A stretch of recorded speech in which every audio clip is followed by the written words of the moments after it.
We've been working closely with Currumbin Wildlife Hospital Foundation for the last couple of years to look at how human impacts are affecting coastal raptors or coastal birds of prey. Throughout most of Australia there are 4 species which are primarily coastal. The white-bellied sea eagle, the Brahmini kite, the whistling kite and the osprey. So we wanted to find out why these birds were getting admitted to the hospital, what was causing these injuries and were they likely to survive or not.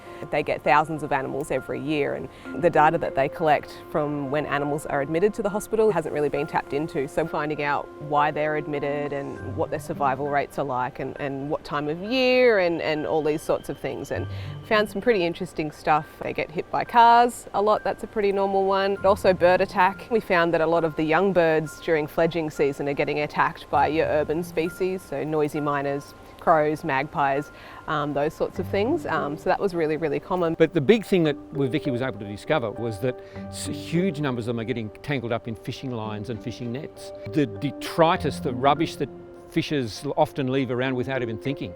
I thought it would have been the young ones who didn't really know what they were doing, but it was mainly the adults, which looks like, these birds have grown up learning that they can get an easy meal from scavenging from fishing discards, which is quite concerning.